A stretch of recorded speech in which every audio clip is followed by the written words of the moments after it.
ज्योतिबा फुले जो डॉक्टर अंबेडकर के गुरु थे, जात के माली थे, उन्होंने एक बात कहा था, शिक्षा के बिना मति नहीं, मति के बिना गति नहीं, गति के बिना अर्थ नहीं, रुपया नहीं आएगा, और अगर अर्थ नहीं है तो आदमी पशु के बराबर है। आज हमारे देश में एक अंधभक्त का नारा चल रहा है। अंधभक्त वही बन सकता है जो अज्ञानी हो, जिसके अंदर अज्ञानता हो और वो विवेक शून्य हो जाता है। जैसा इनको आदेश मिलता है वैसा ये नारा देने लग जाते हैं। अपने देश के अंदर आज भी हम लोग धार्मिक भावना के आधार पे बहते हैं, अंधविश्वास है, एजुकेशन का अभाव है। अगर डॉक्टर अंबेडकर बाहर नहीं जाता तो 6ठे नंबर का विद्वान नहीं होता, नेहरू जी बाहर नहीं जाके पढ़ते, विद्वान नहीं होते। 300 साल अंग्रेज राज कर गए, उसका मूल कारण यह था कि हमारे यहाँ जातिवाद था, हमारे यहाँ छुआछूत थी, हम विभिन्न गोत्रों में बटे हुए हैं, एक ही जाति में हजारों गोत्र हैं। इसलिए डॉक्टर अंबेडकर ने कहा था, उस वक्त डॉक्टर अंबेडकर ने कहा था कि ये जो हमारी जातियां हैं, ये आज जो मतलब आदिवासी हैं, ये हमारे अनुजाति के लोग हैं, और जो आदिवासी हैं, ये जो सारे के सारे हम आपस में बटे हुए हैं, ये हमारा हिंदू सभ्यता का मूल सिद्धांत है। उस वजह से हमारा बंटवारा है, और उस कारण से बाहर से लोग आए और आकर के यहाँ हजारों साल तक राज किया। इसलिए सभापति महोदय, मैं कहना चाहूंगा, जब आजादी के बाद हमारा संविधान मिला, हमें समानता का अधिकार मिला, हमें स्वतंत्रता का अधिकार मिला। हमारे यहाँ एजुकेशन का भयंकर अभाव था, अंग्रेज आए, कुछ स्कूलें खोली। दिल्ली में आपने दंगे करवाए, सरेआम पुलिस उनके साथ में थी। गुजरात में आपने दंगे करवाए, इसके अलावा मुजफ्फरपुर में दंगे करवा के आपने यूपी कब्जे में ले ली। आज 150 किसान मर गए, तो क्या फिर ये भी नारा लगना चाहिए कि प्रधानमंत्री को गिरफ्तार करो? इसलिए मैं कहना चाहता हूं अपने सभापति महोदय कि हमारे देश में बहुत दूषित वातावरण हो गया है, डेमोक्रेसी खतरे में। पहले ऐसा वातावरण नहीं था, अभी जो 6 साल के अंदर है, कोई भी नेता बोलेगा उसके घर छापा तैयार। अभी आपने देखा जुलाई में आपने इन्होंने क्या हालत की कि हमें होटलों में रहने को मजबूर हो गए, और यही लोग अखबारों में बयान देते हैं सरकार होटल से चल रही है। अरे भाई, मजबूर किसने किया? और इधर ईडी की वहां आए करके और छापे डलवा रहे हैं होटलों में।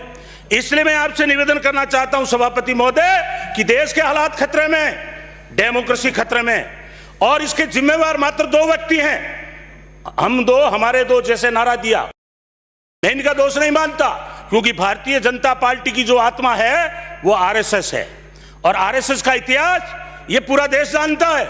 हमारे सरदार पटेल जी जब गृह मंत्री थे तो उन्होंने इस पे बैन लगाया था, क्योंकि आप जानते हैं हमारे देश को आजादी मिली 1947 में, और 48 के अंदर जो आजादी के अगवा थे, आज हमारे सामने उनका फोटो लगा हुआ है, और पूरा विश्व जिनका अहिंसात्मक आंदोलन में इनका लोहा मानता था, जिन्होंने दक्षिणी अफ्रीका में जाके भी भारतीयों की लड़ाई लड़ी, उन्होंने एक पूरे देश को विचार दिया और अंग्रेजों को घुटने टेकने को मजबूर किया, हमारा देश छोड़ने को मजबूर किया। उनका नाम था महात्मा गांधी, और 47 में मिली आजादी, और 48 में वही आरएसएस का कार्यकर्ता नाथूराम गोडसे उसको गोली मारी, और आज उसको ये राष्ट्रभक्त की संज्ञा दे रहे हैं। इसलिए मैं कहना चाहता हूं सभापति महोदय, हमारे देश की आजादी खतरे में। ये संसद में नारे लगाते हैं नाथूराम गोडसे जिंदाबाद, कहीं ये मूर्ति लगाने की तैयारी करते हैं, कहीं मंदिर लगाने की तैयारी करते हैं। हम नहीं चाहते कि ये ऐसे लोगों को पूजें, लेकिन इनकी विचारधारा है। इसलिए मैं आपसे निवेदन करना चाहूंगा,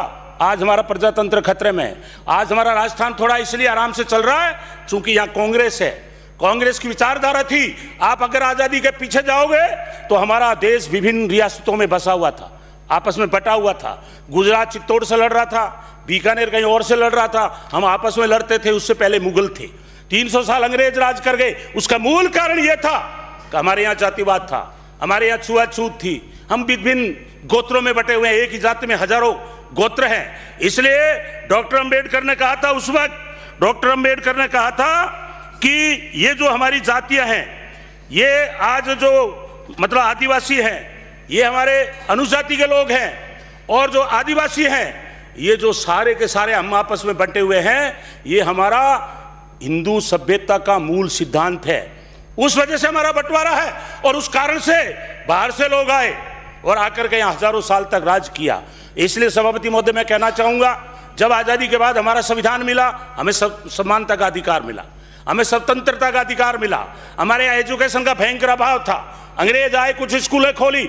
उस वक्त 1948 में ज्योतिबा फुले जो डॉक्टर अंबेडकर के गुरु थे, जात के माली थे, उन्होंने एक बात कहा था, शिक्षा के बिना मति नहीं, मति के बिना गति नहीं, गति के बिना अर्थ नहीं, रुपया नहीं आएगा, और अगर अर्थ नहीं है तो आदमी पशु के बराबर है। आज हमारे देश में एक अंधभक्त का नारा चल रहा है।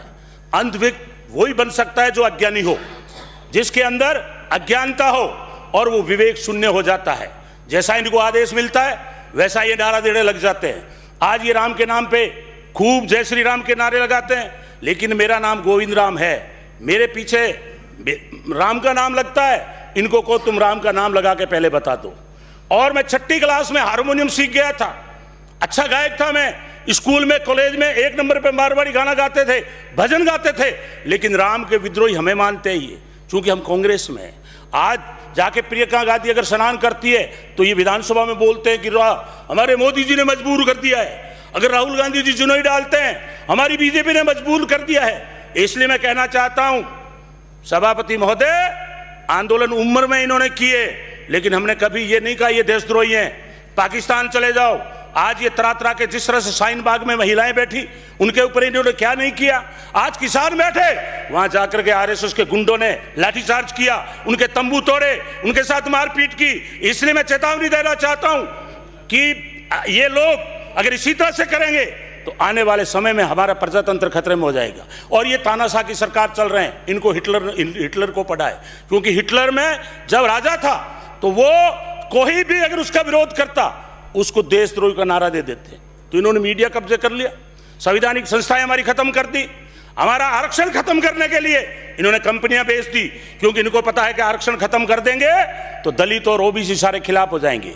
और मैं मूल बात पे जाना चाहता हूं, आखिर इन विभिन्न जातियों में किसने बांटा? क्या हमने बांटा है? आखिर ये कब खत्म होगी? आज गांव में जाओ, कितनी अनटचेबिलिटी है, छुआछूत है। आज कोरोना महामारी आई, पूरा विश्व हिल गया, पूरा हमारा देश हिल गया, और ये कहते हैं साहब गहलोत साहब से कोरोना का व्यवस्था नहीं हुई। मैं पूछना चाहता हूं, जनवरी के अंदर राहुल गांधी ने पार्लियामेंट में कहा कि मोदी सरकार आप सावधान होइए, चाइना में बीमारी आ चुकी है, लेकिन इन लोगों ने ध्यान नहीं दिया और फरवरी में नमस्ते ट्रंप करते रहे। अरे अंग्रेजों ने 300 साल गुलाम रखा, क्या अभी भी उनको ट्रंप करके यहाँ लाखों लोग आपने बुलाए? वहां बीमारी फैली कोरोना, और मार्च के अंदर ये व्यापम घोटाले के आरोपी शिवराज सिंह जी को मुख्यमंत्री बनाने के बेताब थे, इन्होंने लॉकडाउन नहीं किया, जबकि लॉकडाउन का नियम है कि 15-20 दिन पहले हमें चेतावनी देनी चाहिए, सुझाव देना चाहिए, लोगों को सावचेत करना चाहिए। अचानक 22 मार्च को सरकार गिराकर 24 मार्च को इन लोगों ने जो है लॉकडाउन किया, उस कारण से हजारों मजदूर मरने के लिए मजबूर हो गए, हजारों लोगों का एक्सीडेंट हुआ। और मैं ये पूछना चाहता हूं कि आज हमारे संविधान में लिखा हुआ है, जो यहाँ संविधान में अधिकार अमीर को है वही गरीब को है, वही मजदूर को है, वही हमारा जो फैक्ट्री में काम करता है, कारखाने में काम करता है, खेत में काम करता है, उस मजदूर को अधिकार है। और जो विश्वगुरु बनने की कल बात कर रहे थे ये, इनके पास उनको किराया देने के लिए पैसा नहीं था कि इनके गांव में अपने अपने पहुंचा दे। और ये कल बड़ी बड़ी बात कर रहे थे। आज भी मैंने सुना कि साहब आदित्य योगीनाथ जी से पूछो, एक जमाना था साहब पार्लियामेंट में विद्वान लोग जाते थे, विधानसभा में विद्वान लोग जाते थे, और इन लोगों ने पूरे देश के साथियों को इकट्ठा करके सबको पार्लियामेंट में भेज दिया। और आज हमें उदाहरण दे रहे हैं, आज हमें ये उदाहरण दे रहे हैं, आज हमें उदाहरण दे रहे हैं कि आदित्यनाथ से सीखो। अरे भले आदमी हो, जब मंदिर से निकाल करके तुम मुख्यमंत्री बना रहे हो तो फिर मंदिरों के नाम पे क्यों चंदा कर रहे हो? लेकिन इनके ऊपर डंडा है, किसका है? नागपुर आरएसएस का। अगर उसके विरुद्ध में बोलेंगे तो चाहे कोई बड़े से बड़ा नेता है उसको आउट कर दिया जाएगा। और वही नागपुर, जिस तिरंगे का इन्होंने आज दिल्ली में विरोध किया है, इन्होंने दीप सिंधु को भेजा, प्रशासन ने छूट दे दी, पुलिस ने, क्यों आपने ऊपर तक जाने दिया? और वहां जाकर के वही केसरिया झंडा जिसको ही लेकर के दिन भर घूमते हैं, क्योंकि हमारे देश में भगवे की थोड़ी इज्जत है, साधु पहनते थे शुरू से, जो हमारे शिवाजी महाराज थे वो भी भगवान, तो हम लोग भगवान की इज्जत करते, इन्होंने उसी का काम में लिया। और आज तक नागपुर के अंदर इन्होंने तिरंगे को नहीं पहनाया, कभी भी फहराया नहीं, 52 साल तक तिरंगा वहां नहीं फहराया नागपुर के आरएसएस कार्यालय में। और किसान, मैं धन्यवाद देना चाहता हूं, इन्होंने कहा हम 26 जनवरी को शांतिपूर्ण रैली निकालेंगे। इन्हीं लोगों ने, ये षड्यंत्रकारी लोग हैं, क्योंकि इनके पास में सब तरह के षड्यंत्र है। ये आजकल 200 लोगों को आईटी सेल पे बिठा रखा है दिल्ली में, 200 को हिंदू बना देते हैं, 2 को मुसलमान बना देते हैं, आपस में करके और दंगा फैलाने की साजिश करते हैं। जब ये दिल्ली में हारे केजरीवाल जी आ गए तो इन्होंने वहां दंगे करवाए, वहां 10 हिंदू मर गए, 100 मुसलमान मार दिए, और पूरे देश में वाई वाई लेते हैं। गुजरात में 2000 मुसलमान मरवाए, क्योंकि अपने देश के अंदर आज भी हम लोग धार्मिक भावना के आधार पर बहते हैं, अंधविश्वास है, एजुकेशन का अभाव है। अगर डॉक्टर अंबेडकर बाहर नहीं जाता तो 6ठे नंबर का विद्वान नहीं होता, नेहरू जी बाहर नहीं जाके पढ़ते, विद्वान नहीं होते। आज हमारे राहुल गांधी अच्छी एजुकेशन लेके आगे बढ़ रहे हैं, लेकिन इन लोगों ने मजाक बना रखी है। कभी कोई नाम लेके पुकारते हैं, कभी कोई नाम लेकर के पुकारते हैं। और जो हमारे नरेंद्र मोदी जी, वो कहते हैं 35 साल तक तो मैं तो फकीर बन के घूम रहा था। 92 की रैली के अंदर जो है वो अटल आडवाणी जी के साथ में थे। पहले तो घोषणा कर रहे थे प्रधानमंत्री बनाने की, और बाद में खुद वहां जाकर के बैठ गए और आडवाणी जी की हालत वो कर दी जैसे घर में विधवा काकी होती है, कोई नहीं पूछता उसको, वो हालत कर दी इन लोगों ने। इसलिए मैं आपसे निवेदन कर रहा हूं कि हमें इनके शिक्षा की जरूरत नहीं है, और आरएसएस जितना यहां मजबूत बनेगा देश में, इतनी ही नफरत पैदा होगी। आज आप देख लें, इन्होंने 2 धर्मों के अंदर नफरत की दीवार पैदा कर दी। जो सरदार 1917 में जो धर्म पैदा हुआ, वो जब कोई आकर के हमारे धर्म के महिलाओं के साथ अत्याचार करते थे, हमले करते थे, उनको बचाने का काम गुरु गोविंद सिंह की सेना करती थी। आज उन सरदारों को इन्होंने कलंकित कर दिया है। आज उन पे आरोप लगा रहे खालिस्तान का, आज तरह तरह के आंदोलन उन पे कह रहे हैं विदेशों से पैसा आ रहा है। और मुझे खुशी है इस बात की कि आज विदेश में 35 MP वहां जाकर के वो विरोध किया है। इंग्लैंड के अंदर उन्होंने भी कहा कि वहां प्रजातंत्र कमजोर हो रहा है। हमारे न्यायालय के सुप्रीम कोर्ट के 4 न्यायाधीश पहली बार आकर के और उन्होंने कहा कि इन लोग जो बैठे हैं दिल्ली में दोनों, इससे हमारा देश खतरे में है। आज नागरिकता के आधार पर इन लोगों ने लोगों को परेशान किया, शाहीन बाग में आंदोलन हुआ। मैं कहना चाहता हूं सभापति महोदय, हमारी आईडी के आधार पर एक गृह मंत्री बन सकता है, एक साधारण आदमी चाय बेचने वाला प्रधानमंत्री बन सकता है। फिर हमें आईडी की कौन सी जरूरत है? कौन से नए तरह के कानून ला करके आप परेशान कर रहे हो? इसलिए मैं आपसे निवेदन करना चाहता हूं सभापति महोदय कि आज जो पहले हमारी लड़ाई थी गोरे अंग्रेजों से, आज हमारी लड़ाई काले अंग्रेजों से चल रही है।